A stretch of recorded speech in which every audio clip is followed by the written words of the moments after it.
Welcome to the show. This is Future Shock. I'm Edward St. Pé, and we'll be talking about AI and the developments in AI that you need to be aware of so that you can use AI to your advantage. We've got a couple of video clips, and we've got a little bit of information about the sponsor of the show, which is Pendragon Apothecary in downtown Ocean Springs.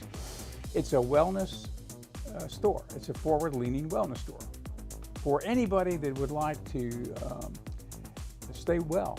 You know, we've got all of the mushroom powders, chaga, reishi, lion's mane, which would be beneficial for cognitive issues, lion's mane, and we've got some other powders which are a combination of herbs and mushroom powders all in one. And how do you ingest these? Well, you use them like you would sprinkle some type of a topping on a smoothie. For example, a teaspoon of that powder in a smoothie. That's one way. You can also make tea, or you can add it to other tea. Anything warm will dissolve it pretty quickly. Or you can make a little concoction that you can just slug down before you go to bed at night. Get it in your system before you go to sleep. And if you look into it, you know, and Google it, do a little research, Vedic medicine and Chinese medicine have used a lot of these herbs and these mushroom powders for thousands of years. It's really amazing how long it's been out there as a medicinal benefit to humanity in other parts of the world. In the Western world, we're kind of coming on to it now. I've been, you know, I guess about 3 years now enlightened into it, you know. That's how I'd like to explain it, because it is sort of an awakening when you realize all those things have been there and they're just waiting for us to discover them. Anyway, we'll talk a little bit more about that later in the show. That's our sponsor. It's Pendragon Apothecary. And that Pendragon Apothecary logo that we pop up when we do our segment, pop it up real quick. That was created by AI. That was a ChatGPT-4 creation with using their DALL-E segment. I explained via a prompt how to, or basically what I wanted, and we came through with a few different ones. This is the one we're using right now, but we have a whole bunch of them, and that was DALL-E. So you prompt in what you want graphically, and it comes back with the graphic. It's truly amazing. There's another aspect of ChatGPT-4 called Sora, and I don't think it's released yet for the public, but they better release it quick, because the Chinese have just released another version of one that they've got now. And I think we've got a story on that too coming up.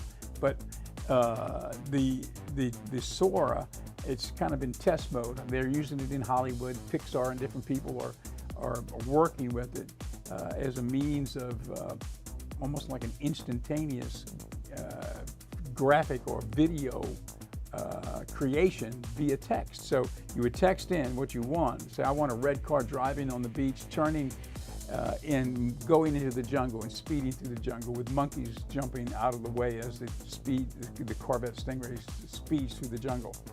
And it will take that prompt and it will send you back the Corvette speeding down the beach, turning off into the jungle with monkeys jumping out of the way to escape being run over by the car.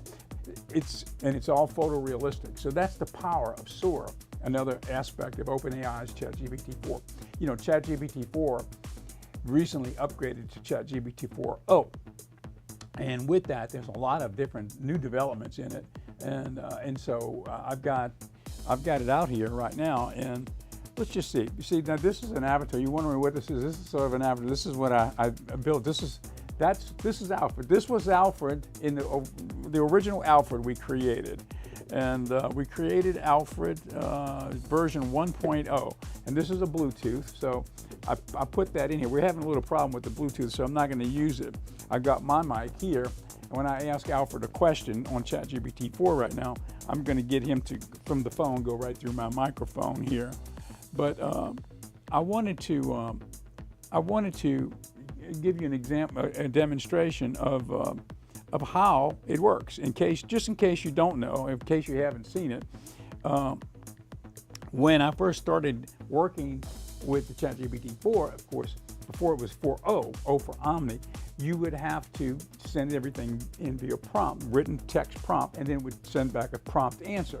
I kind of hacked that and used the mechanism inside the iPhone to synthesize the text prompt to him into voice, where I could voice it in and then voice it back to me. And then that voice back to me would Bluetooth into this speaker that I put in this creation of Alfred, the avatar. Well, with ChatGPT 4.0, they did the same thing, but they did it inside the app. So now, ChatGPT 4.0, you don't have to text. You can voice it. So I've already prompted him. I told him before we went on the air we were going to probably use him. So let's see if we can rouse up Alfred, and I'll ask him a question. Okay, there we go. There's a little headphone icon. You clip that. Okay, Alfred, are you there? We're on the show right now, and I want to bring you on to the show. This is Alfred. Are you there, Alfred? Yes, Ed, I'm here, ready to go on the show. How can I help with the Pendragon Apothecary discussion? Okay, well, you remember, I think the last time we talked a little bit about Blue Lotus and some of the medicinal benefits of Blue Lotus tea. And today I want to talk about something new. I want to ask you about Mucuna bean. Some of the herbs that we have are made by a lady who has a company called Anima Mundi. She's from Costa Rica, and they use that in the Amazonian world, Mucuna bean. They call it the dopamine bean. The Mucuna bean is a natural way of raising one's dopamine level. The indigenous people in the Amazon have used these beans forever as a social engagement, sort of like drinking coffee. Now we know why, because science has discovered that it raises the dopamine bean, and the Mucuna bean is known as a dopamine bean. So we have powderized dopamine bean here, Mucuna bean. Tell us a little bit about Mucuna bean.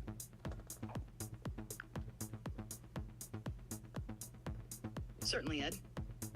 The Mucuna bean, also known as Mucuna pruriens or the dopamine bean, is the legume native to tropical regions, including the Amazon. It's renowned for its ability to naturally increase dopamine levels in the brain. Dopamine is a crucial neurotransmitter that plays a significant role in mood regulation, motivation, and overall brain function. The Mucuna bean contains L-Dopa, a direct precursor to dopamine. This makes it particularly valuable for supporting mental health and well-being. In traditional Amazonian cultures, it's used similarly to coffee, promoting social interaction and boosting mood. Modern science has validated these traditional uses, showing that Mucuna bean can help improve mood, reduce stress, and enhance cognitive functions. In powdered form, like what you have at Pendragon Apothecary, it's versatile and can be easily added to smoothies, teas, or other beverages to harness its benefits. It's a fantastic natural supplement for those looking to support their mental clarity and emotional well-being. Okay, that's it for this segment, and we'll have you back in a little while, Alfred. And thank you for taking the time to join us on this first segment. You're welcome, Ed. Happy to help, and I'll be here whenever you're ready for the next segment. Okay, thank you. Okay, that's Alfred. So there's a little expert testimony on what Mucuna bean is all about. A lot of people come into the store and they want Mucuna bean. They're looking for Mucuna bean powder because they realize they have learned that this is a way to help them.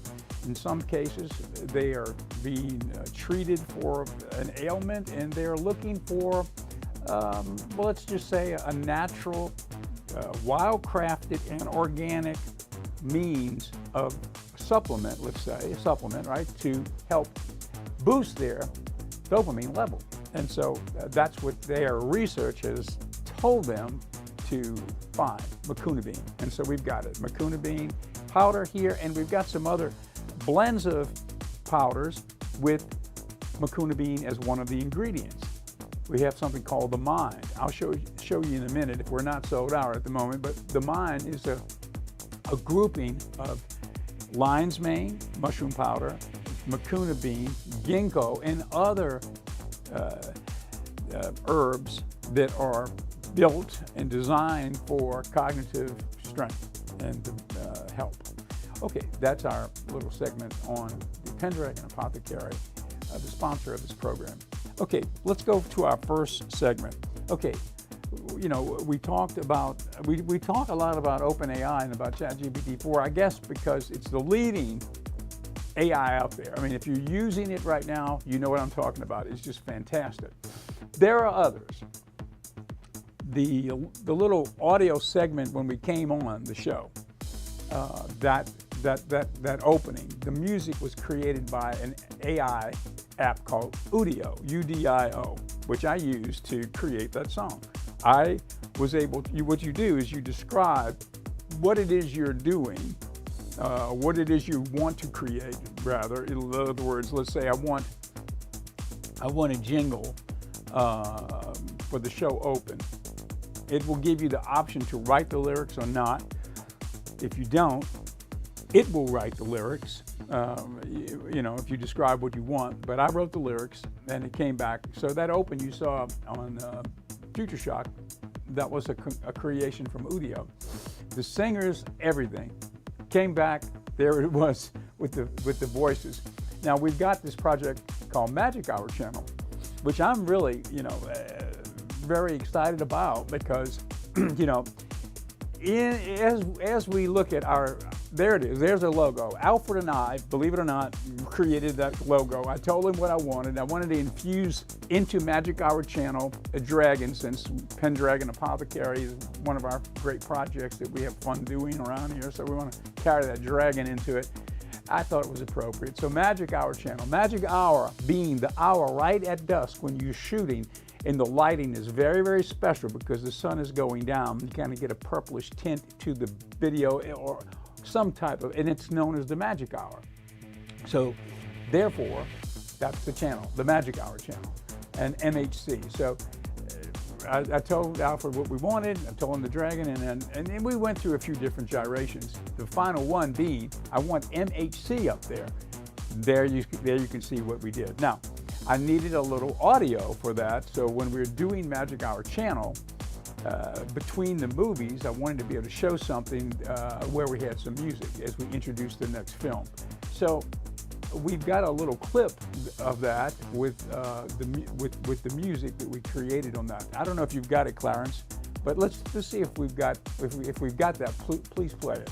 I don't know. You might take a second to get that up. If you got it, Clarence, try to pop it up. I'll keep talking till you find it.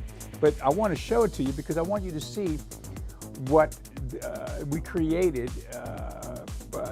What I told him, if you get the right one, we're coinciding here, I said, okay, I want a choral arrangement. I want a vocal choral arrangement, and here's my lyrics. You know, welcome to Magic Hour.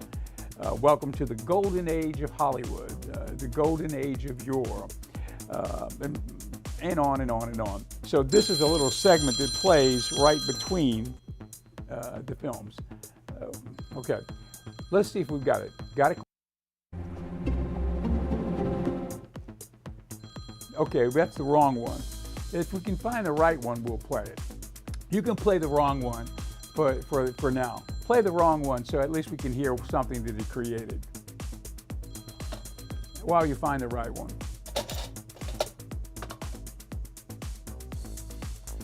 Try to play the wrong one, Clarence.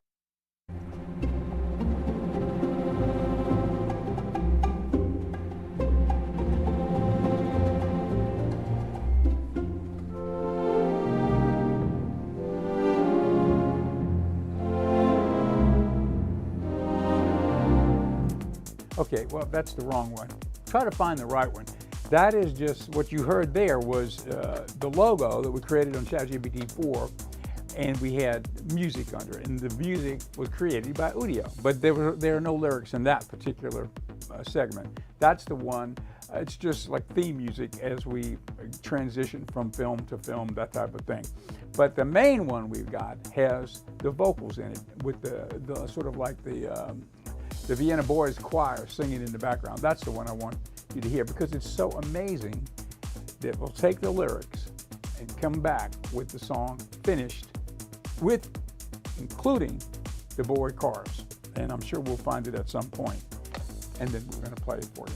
Okay, but I'm doing this exercise so that you can see how it can be infused in your life. You know, I mean, it's something that you can put into your workflow.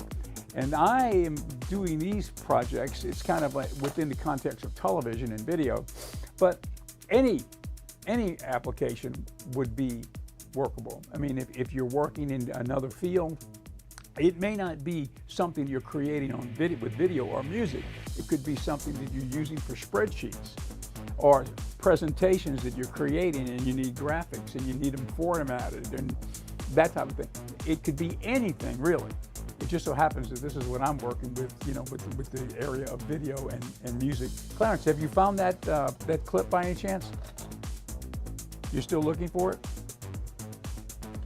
Okay, I think he's still looking for that clip. Okay, we've got a clip, video clip from OpenAI on something that's brand new. It's just been released. It's called Critic GPT. I'm not sure really too much of what it's about. So we're going to kind of learn together, but this was just released and it's hot off the press. So let's take a look at this clip. OpenAI has recently launched a fascinating new model called Critic GPT, and it's creating quite a buzz in the AI community. Critic GPT is essentially an AI designed to critique other AI models, specifically targeting errors in code produced by ChatGPT. And if you wonder why OpenAI felt the need to create such a tool, the answer lies in the challenges posed by the increasing sophistication and complexity of AI systems like ChatGPT. So, ChatGPT, powered by the GPT-4 series of models, is already pretty advanced and is continually learning and improving through a process known as reinforcement learning from human feedback, or RLHF. This means that human trainers review ChatGPT's responses and provide feedback, which the model then uses to refine its future outputs. However, as these AI models get better and more nuanced, spotting their mistakes becomes a lot harder for human reviewers. This is where Critic GPT will be very useful, even crucial. So this model, also based on the GPT-4 architecture, was created to help identify and highlight inaccuracies in ChatGPT's responses, especially when it comes to coding tasks. The main idea is that Critic GPT acts like a second layer of review, catching errors that might slip past human reviewers. And it's not just theoretical, the results have been impressive. According to OpenAI's research, human reviewers equipped with Critic GPT outperform those without it 60% of the time when assessing ChatGPT's code output. This means that the model can significantly enhance the accuracy of AI-generated code by spotting mistakes more effectively. Training Critic GPT involved a process similar to what was used for ChatGPT itself, but with a twist. OpenAI's researchers had AI trainers manually insert errors into code generated by ChatGPT. Then they provided feedback on these inserted mistakes. This helped Critic GPT learn to identify and critique errors more accurately. In tests, Critic GPT's critiques were preferred over ChatGPT's in 63% of cases when dealing with naturally occurring bugs. One reason for this is that Critic GPT tends to produce fewer small, unhelpful complaints, often called nitpicks, and is less prone to hallucinate problems that aren't really there. Another interesting finding from the research is that agreement among annotators, or the people reviewing the critiques, was much higher for questions involving specific, predefined bugs, compared to more subjective attributes like overall quality or nitpicking. This suggests that identifying clear objective errors is easier and more consistent than evaluating more subjective aspects of code quality. OpenAI's research paper discusses two types of evaluation data: human-inserted bugs and human-detected bugs. Human-inserted bugs are those manually added by the trainers, while human-detected bugs are naturally occurring errors that were caught by humans during regular usage. This dual approach provides a comprehensive understanding of Critic GPT's performance across different scenarios. Interestingly, agreement among annotators improved significantly when they had a reference bug description to work with. That just highlights the importance of having a clear context for evaluation, which helps in making more consistent judgments. Now, Critic GPT's performance is not just limited to spotting errors, it also enhances the quality of critiques. Human reviewers often kept or modified the AI-generated comments, indicating a synergistic relationship between human expertise and AI assistance. This synergy is crucial because while Critic GPT is powerful, it's not infallible. It helps humans write more comprehensive critiques than they would alone, while also producing fewer hallucinated bugs than if the model worked alone.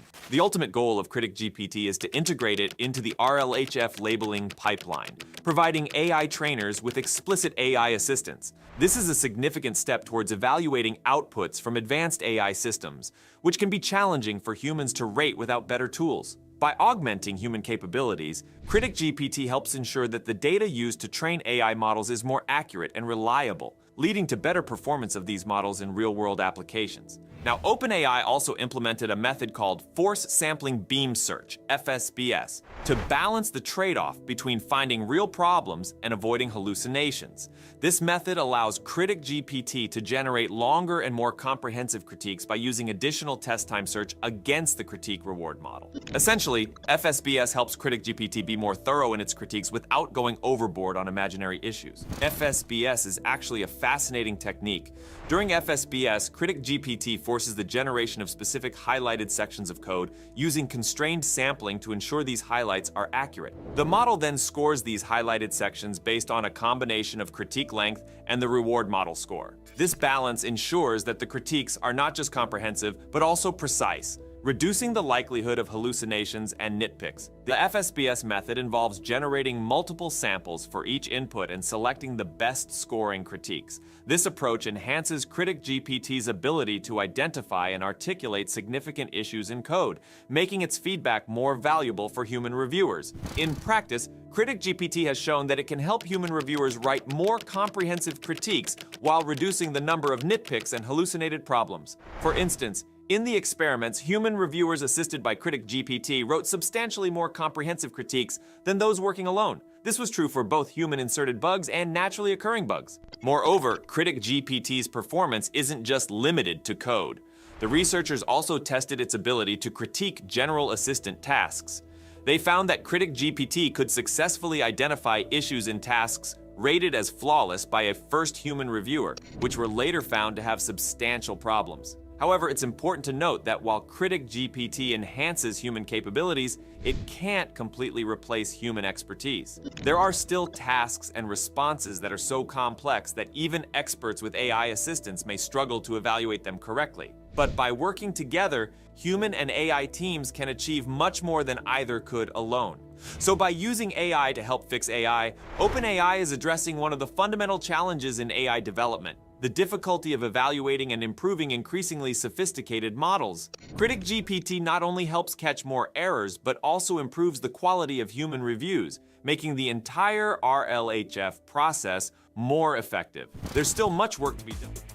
Okay, so that's a little more from ChatGPT 4, OpenAI, and we've got Alfred back here with us again. We're going to ask him another question in a second.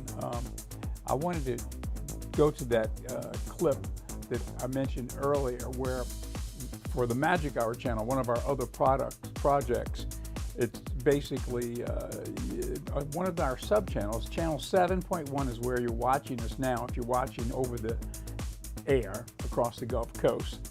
And we've got channel 7.2, 3, 4, 5, and 6, the sub-channels. So 7.2 is now the Magic Hour channel.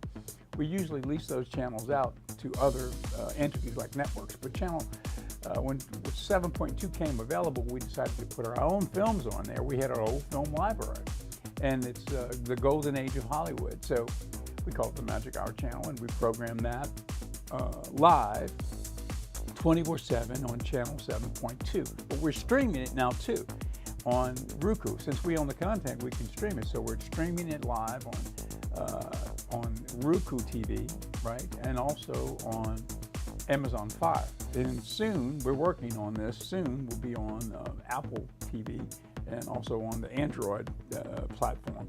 So you can get it on Samsung phones and such as that. But right now, it's already out on Amazon Fire and on Roku. So I was working with Alfred, and this is Alfred right here. And so I was working with Alfred, ChatGPT 4.0 now, for Omni. Okay, so this is before he was Omni when we were working on this. So I said to him, okay, we've got our graphic already, so we've got all that done. Now I go to Udio, and which is a different AI, right? And I say, okay, here's what I want. I want a choral arrangement on a vocal choral, and here's the lyrics, and type in the lyrics. And this is what couple of different versions came back. This is the one we chose. Take a look.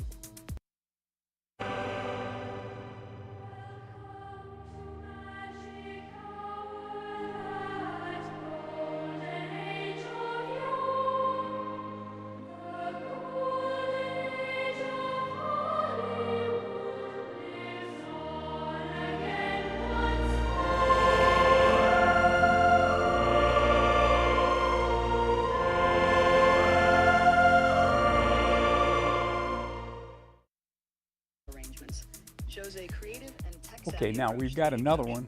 one. Hold on, Alfred. We've got Alfred is talking now.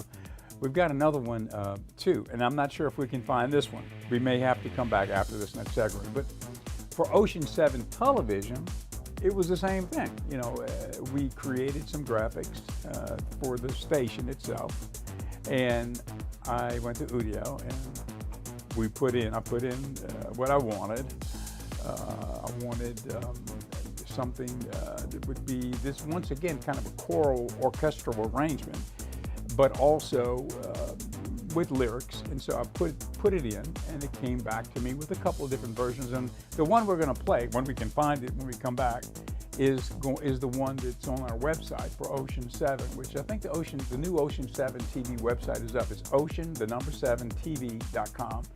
And also the new WeatherVision site is at weathervision.com, which is our weather company, which is mainly the main project that we do, supplying weather to TV stations. I mean, that's really the fundamental thing that we do here at the project. We produce weather for TV stations who don't have a weather department. And in the old days, we would satellite it, uplink it to them. In Jackson, Mississippi, where we were located, we would shoot the weather, satellite it, uplink to them. The weather content, they would take it down via satellite, and then they would run it in their regular slots for weather. Now, of course, that's all obsolete. The satellite has gone by the wayside as far as that distribution for that type of product. I mean, it's still used for other things, but for that type of thing, it's really not so efficient to do it like that when you can do it over the internet with an FTP upload, which is how we do it now. And so we'll produce their weather. And a little earlier today, I just did Tulsa, Oklahoma, and Oklahoma City, Oklahoma. We uploaded them there, and so they're running in Oklahoma right now. And so that's kind of what we do as far as the weather project. We don't have a jingle for the weather project, but we do have one for Ocean 7, and I think we're going to find it. Have we found that yet? Okay, we've got it. Okay, excuse me. I want to play it. Here's the music that Udio created based on my prompts for the Ocean 7 television station. Let's take a look.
Okay, isn't that beautiful? That's what you can create using, that was Udio that created that music based on my lyrics and the prompts and what I wanted, and sort of like a choral effort, orchestral choral effort.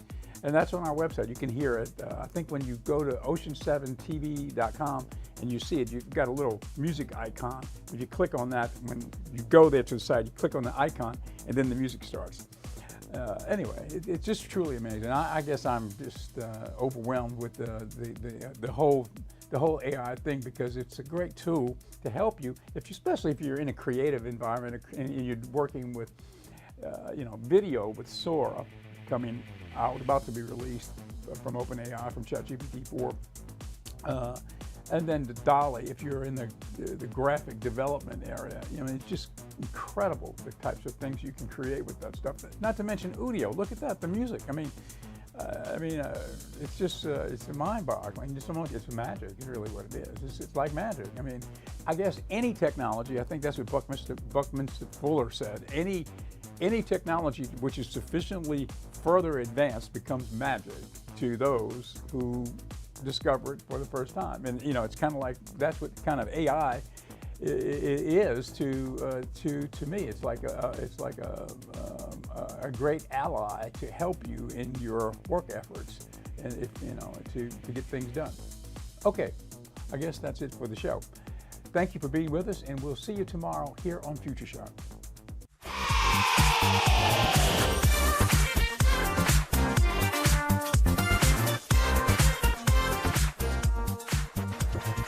Yesterday is yesteryear.